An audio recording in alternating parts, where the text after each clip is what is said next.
How's it going, everybody? My name is Mulder and welcome to GameChron, your #1 stop for tips and tricks on your favorite video games. Today we return to Kingdoms of Amalur Re-Reckoning gameplay tips and tricks part 2. In this video we'll discuss faction quests, what type of items you should buy from the merchants once you go out on your own, how to forge powerful gems that you can attach to your weapons and armor, and then finally how to break a powerful curse that could affect your character during certain moments in the game. All that and more straight ahead. If you enjoy this video, don't forget to like, share, and subscribe for a lot more. Now it's time to sit back, relax, and enjoy our Kingdoms of Amalur Re-Reckoning tips video.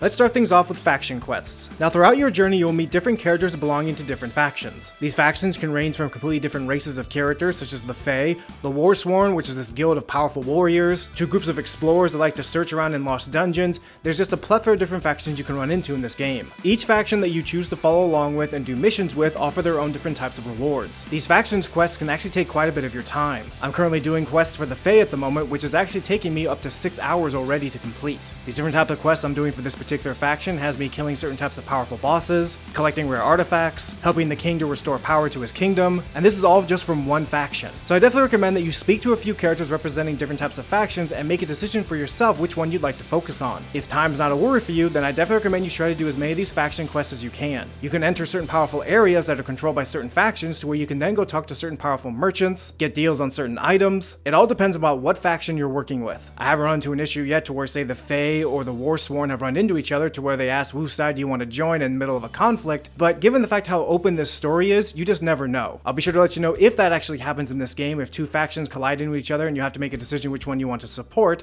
but so far I definitely recommend you pick a certain faction you want to stick with for a while, and make sure that you have enough time to dedicate to get these type of faction missions done.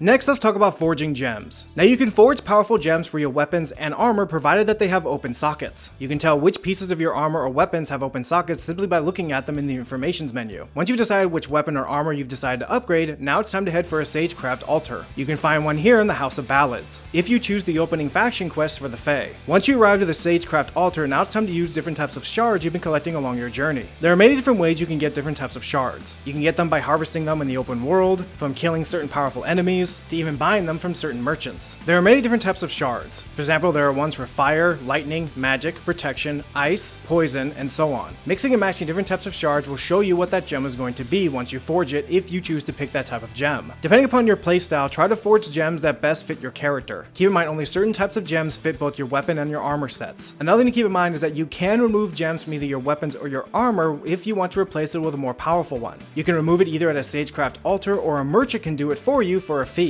Shades can be a little difficult to find in this game and they can be quite expensive if sold by merchants. So definitely take your time and be wise on how you want to craft your weapon gems and your armor gems to fit your playstyle. Now let's talk about what type of items you should be buying from merchants the moment you start taking off on your own adventure. Now there are 4 things that I've been buying from merchants lately that have been helping me out a lot on my journey. The first is a backpack to where every single time you buy one, it adds 10 inventory slots to your overall total. So far I have 90 inventory slots, which is perfect considering the fact that I like to hoard a lot of armor and weapons to sell later to merchants. So if you're like me and you like to hoard as many type of weapons, armor sets, or even just random items from enemies that you can sell later to merchants to make a ton of gold since everything is so expensive in this game, definitely recommend you should buy as many backpacks as you can. You will definitely need the inventory space. Next up is buying repair kits. Now repair kits you can buy from merchants or find along your journey. Repair kits can save you a ton of gold from getting your weapons and armor repaired out in the field. Depending upon if you've been upgrading your blacksmith skills, it could actually cost you a pretty penny to get your armor and weapons constantly repaired. So definitely do yourself a favor and buy as many repair kits as you can. It'll help you save some money in the long run. Next up, of course, is lockpicks. Now lockpicking in this game is pretty freaking easy. I've been able to unlock hard level chests even though my lockpicking skill is pretty low, but definitely have around between 15 to 17 lockpicks on hand. Overall, lockpicking is fairly simple in this game, but some chests do require you to lockpick them regardless if you have a high level of lockpicking or not. You do have an option to chance it depending on how your lockpicking skill is,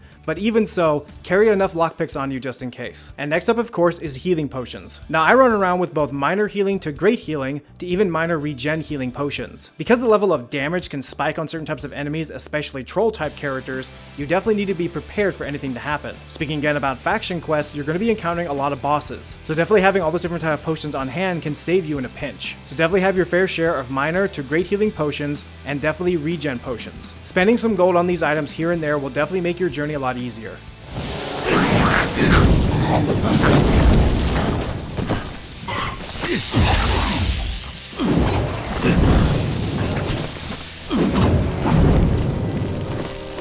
Now let's finally talk about how to break a curse on your character once you get affected by one. Curses can happen to you at any time, but through my experience, I've found curses to happen to me whenever I fail to dispel, say, a powerful chest or an artifact. If a certain powerful character or a boss has infected me with a curse, those are the moments in the game where you can be hit. Now the fastest way to break a curse off your character is go to a healer. You can find healers in the starting towns at the beginning of the game, or in certain faction kingdoms. I've only been cursed twice in this game, but the cost of breaking these curses for me so far have ranged between 6 to 900 gold. I've definitely been trying to level up my character to try to see if I can break certain types of curses, but it's definitely good to know on hand where you can go to be cured of a curse and make sure you have enough gold to pay for it. Which, as I mentioned, if you've been hoarding weapons and armor from enemies and turning them into merchants, you'll be making a ton of gold. So far in this game, I have over 27,000 gold on hand. So I definitely recommend these quick tips to enjoy the game even more. That's all the time we have today for our Kingdoms of Amalur Re-Reckoning gameplay tips and tricks part 2. We'll be doing a few more videos on this game, so definitely stick around. As always, if you enjoyed this video, don't forget to like, share, and subscribe for a lot more. We'll be dropping one more video on Marvel's Avengers, but definitely stick around because we'll also be covering Cyberpunk 2077, Assassin's Creed Valhalla, Star Wars Squadrons, Watch Dogs Legion, and so much more. I cannot wait to dive into those games with you,